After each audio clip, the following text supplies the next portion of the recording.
Hi, this is Levi. Before we get into this episode, I wanted to take a quick minute to introduce a few of the other podcasts in the WCF Podcast Network. Tom and Naomi are exploring how we interact in our ecclesial relationships in From the Platform.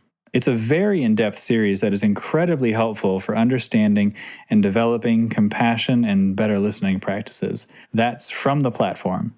Sam Taylor from Cleveland, Ohio, produces weekly devotionals in Pause to Consider. Think Mr. Rogers meets Fireside Chat. I love Sam's humble style and think every episode is fantastic. You can find both of those wherever you get your podcasts or on our website at wcfoundation.org. Now, here's the show.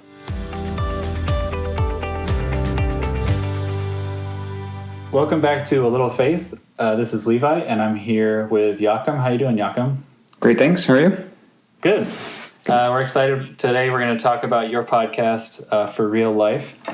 I wanted to start with like the story of like how you decided to have a podcast, but I feel like I basically asked you to have a podcast. So I'm like, yes, I'm like part of the story. So instead, it's not like you were like, oh, please let me start a podcast. It was me who said, please start a podcast. So you can pretty much tell the story. I could just do it myself. But you recorded, so your show really started with a YouTube clip that you took right at the beginning of. So we're recording this. I mean, it'll release in a couple weeks, but we're recording this in the beginning, middle of July. And but you did a YouTube upload like right at the beginning of the coronavirus or the COVID pandemic. Yeah. So talk about what inspired you to do that, and what was the name of that video? So I've been thinking about making videos for I'd say years now, and because that's where like if I need to know something, if I need to know how to fix my lawnmower, I'm gonna go on YouTube and I'm gonna find something that shows me how to fix my lawnmower. And it doesn't matter if it's like some guy in his garage or like a mechanic in a super clean high-tech shop. As long as that guy tells me how to do it, I'm going to watch your video. And so I thought we do the same for questions that we have about everything. And I thought, you know what, I want to make videos to teach people about God, right? To learn more about God. Any questions that you have about God, about Jesus, about the Bible. Mm-hmm. And so I just, this is one of those things I was always procrastinating and never really got down to it. And then the coronavirus started, and at that time, and if you remember, like the markets were tanking, right? And like everyone was worried about just everything, and we couldn't go to work anymore, and all I heard is people are struggling with anxiety and stress, and the markets are crashing, people are losing their jobs, and I got to tell people why I'm not worried about this. And I did, and I just recorded a quick video and put it on YouTube, and that was it. And it was, I think it was well received. I think people found it helpful, and it's like, you know what, I should do more of these. And then that's when you got a hold of me. Yeah. So you recorded a couple others, and we had started to kind of build out the group of shows that we have through WCF, and I thought your voice was a little different, like you're trying to be, I think, like hyper, like super practical and like that kind of topical. And I think that's what has happened. Do you remember anything else? Like, what was your idea kind of at the start for the show? Like, what did you want to be talking about? So it was, I guess, aimed at people who wanted to learn about God and who maybe weren't super familiar with the message of the Bible. And so I wanted to just give very simple introduction to the Bible and how some of these issues that we struggle with in our day-to-day lives or for real life, that we can actually find answers to those things in the Bible. And that's the message that I wanted to get across.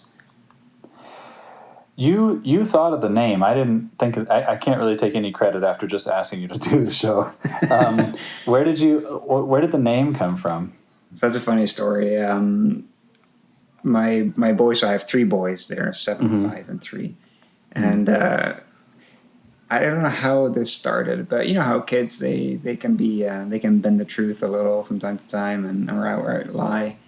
And eventually somehow, I think my oldest started using this expression for real life when he really meant what he said.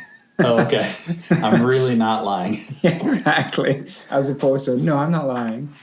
For real life meant this is actually truth, what I'm saying now.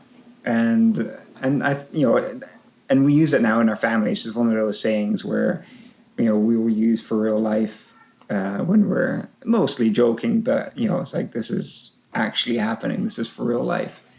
And that kind of went along with a theme that I want to use, because it's biblical truth, and I think that's something that is kind of debated, and a lot of people have different ideas of what is truth, right? There's this thought that there is no such thing as truth, and one example that I would always use is that the whole notion of that there is no truth only works theoretically, right? Or what might be true for you is not true for me, because if the building is on fire, and you tell me this building is on fire, I see the building is on fire, I'm going to run out of that building. I'm not going to say, well, listen, this might be true for you, but I do not.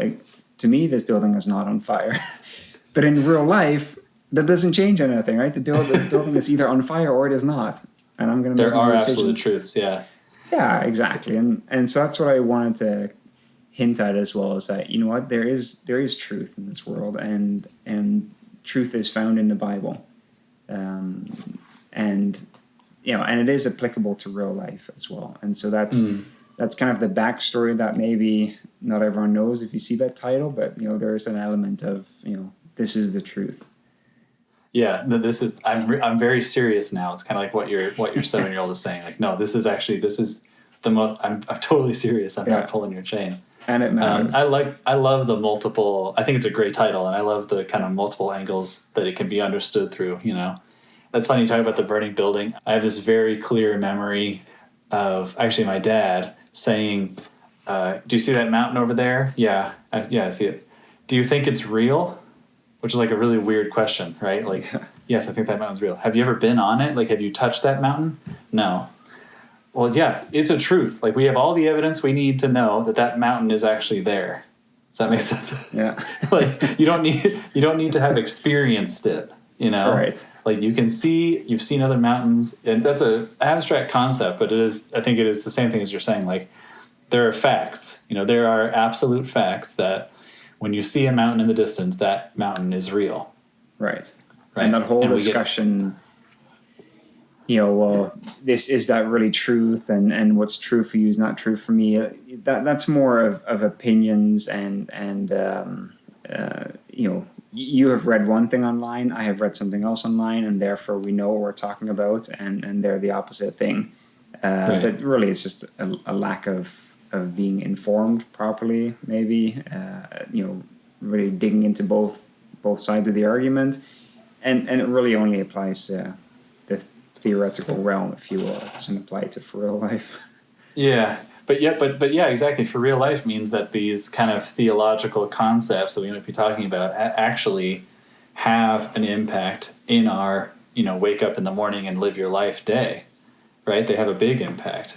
Yeah, absolutely. And like you're saying, especially at the beginning of, or kind of the genesis of your show, like when there's major world events, like there was with the beginning of the pandemic, it's like, well, yeah, what we've been talking about has a real impact. Yeah, and that's the other thing about the Bible is that Nostradamus is one of my favorite non-biblical prophets, just because he has some awesome stuff.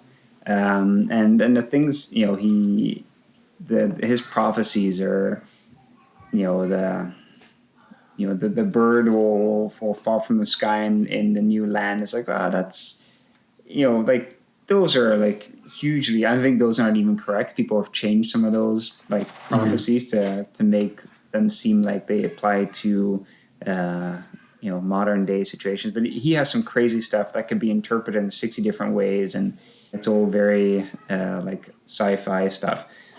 Whereas God is, the Jews are going to be kicked out of their land, the place where they live, which is recorded, and there's lots of evidence that happened. They got kicked out of their land, and then I will bring them back from all across the world I'm going to bring them back into this same land, this exact same land. And somehow, that happened exactly like that. And so it's not vague. It's not up for interpretation. God said this is going to happen 2,000 years ago, and there's plenty of evidence that this was written 2,000 years ago, and then it happened. Yeah, amazing. Years ago. And we can see it in our newspapers every day. Like, it is like prophecy and many things. It's just, it is for our daily life. Yeah, like it is absolutely a reality. Yeah. But it's the idea of the mountain and that being there as some kind of proof. Once you've seen a mountain, you know what it is, and maybe you've walked up one, and then you don't need to walk up another one to know that, you either will or will not enjoy walking up another mountain. Yeah.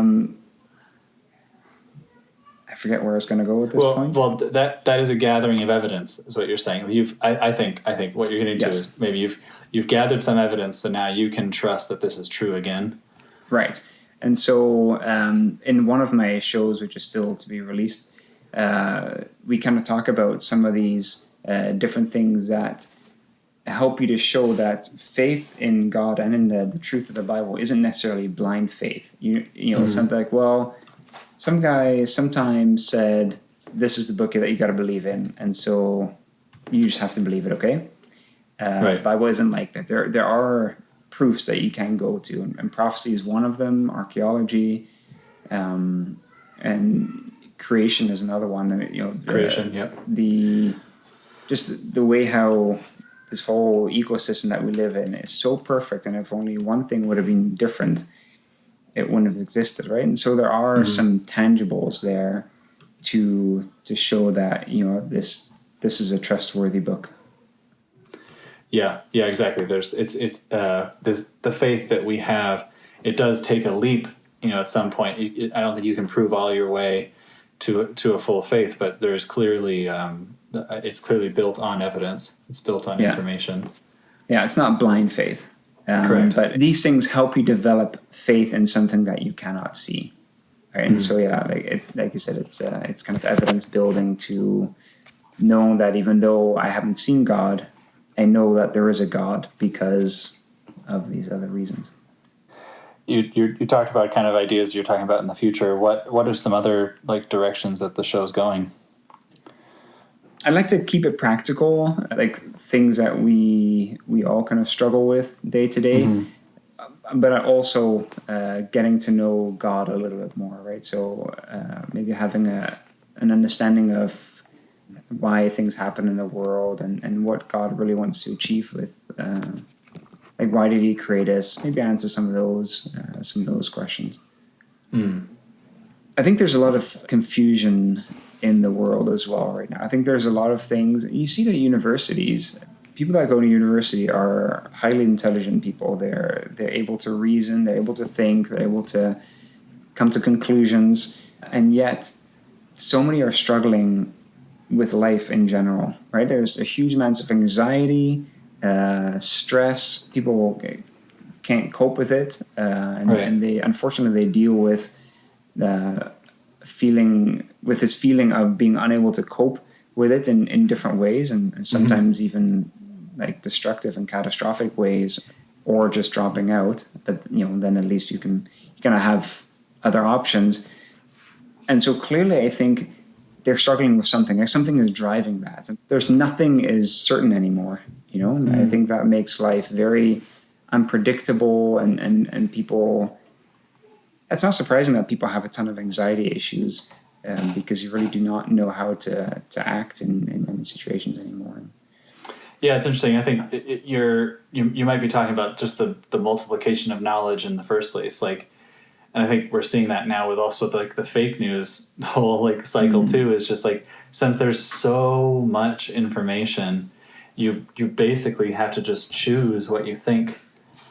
Yeah. You can just decide, what you think, and that there is a lot of straying from what is an absolute truth. That's really what we're talking about when you say or when you say hey, this building's on fire, or I'm saying hey, there's a mountain over there. It's actually our society and our thinking and many people, I think, are getting to a point where those things are questionable. There is definitely, a larger awareness of the gray area, which leads to a lot of anxiety, like you're saying. Yeah. And also, I heard a really good interview years ago by a Mennonite woman, and she said, one of the reasons why Mennonites don't, or some Mennonite groups, do you have Mennonites in the U.S.? Mm-hmm. In the U.S. we have a lot, not in California, but yeah, definitely an East Coast thing. So a number of them will still choose to not drive. And she was saying one of the reasons for that is because cars destroy communities. And because you have these number of circles, so the people that you live with, the people who are your family, the people that you work with, the people that you go to school with, the people that you shop with, the people that you worship with, can all be completely different circles.